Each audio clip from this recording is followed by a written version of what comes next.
Baiklah, kita akan membahas yang pertama tentang kurikulum. Sebelum membahas kurikulum, tentunya kita harus mengetahui apa itu kurikulum.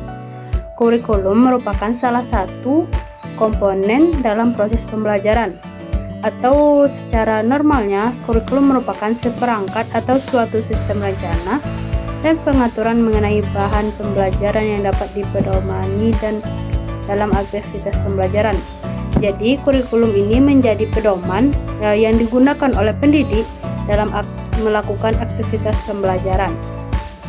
Sedangkan menurut Undang-Undang Nomor 20 Tahun 2003 tentang Sistem Pendidikan Nasional menyebutkan bahwa kurikulum merupakan seperangkat rencana dan pengaturan mengenai tujuan, isi, dan bahan pelajaran serta cara yang digunakan sebagai pedoman penyelenggaraan kegiatan pembelajaran mencapai tujuan pendidikan tertentu. Jadi dapat disimpulkan dari Undang-Undang Nomor 20 Tahun 2003 tadi, bahwasanya kurikulum itu berisikan tujuan, isi, dan bahan pembelajaran yang digunakan yang dapat digunakan oleh pendidik dalam proses pembelajaran. Sebagaimana yang kita ketahui, di Indonesia telah banyak terjadi perubahan kurikulum dari masa ke masanya semenjak penjajahan kolonial Belanda sampai yang kita gunakan saat ini, yaitu kurikulum merdeka atau KUMER.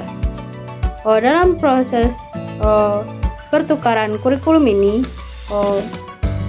pasti banyak orang yang bertanya, kenapa sih kurikulum itu harus ditukar selalu? Jadi dapat diketahui bahwasanya kurikulum itu setelah dilaksanakannya suatu kurikulum, maka dilakukanlah evaluasi. Setelah dilakukan evaluasi, nanti kan nampak hasilnya dari apakah telah efektif pendidikan Indonesia menggunakan kurikulum yang telah ditetapkan ini ataupun belum. Jika sudah, apa dapat lebih dipertingkatkan lagi dan disesuaikan dengan perkembangan zaman. Jadi setelah dilakukan evaluasi, didapati perkembangan yang perlu hal-hal yang perlu dikembangkan, yang perlu disesuaikan dengan perkembangan zaman dan perkembangan teknologi maupun ilmu pengetahuan. Jadi maka dilakukanlah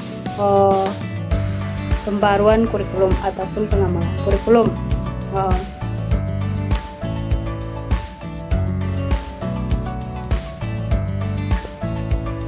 Di dalam suatu kurikulum tersebut terdapat 4 komponen yang harus terlaksana di dalamnya. Yang pertama yaitu tujuannya. Di sini kurikulum menetapkan atau menjelaskan tujuan dari suatu pembelajaran dilaksanakan.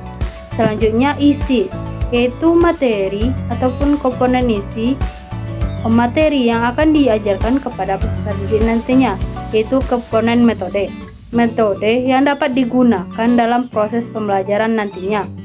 Tentunya ini dapat disesuaikan dengan kebutuhan peserta didik ketika di lapangan. Selanjutnya komponen evaluasi. Di sini di dalam kurikulum itu telah ditetapkan komponen-komponen apa saja yang harus dievaluasi setelah proses pembelajaran dilaksanakan.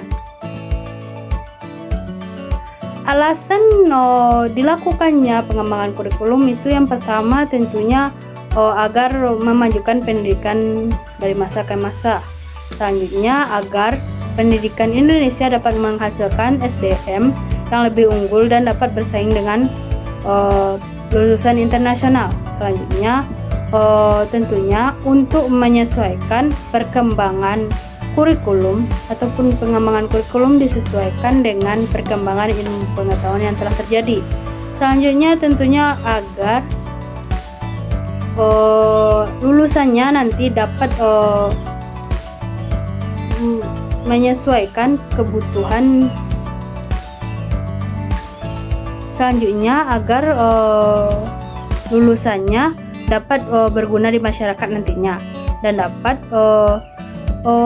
memberikan kompetensi yang sesuai dengan kebutuhan kerja nantinya.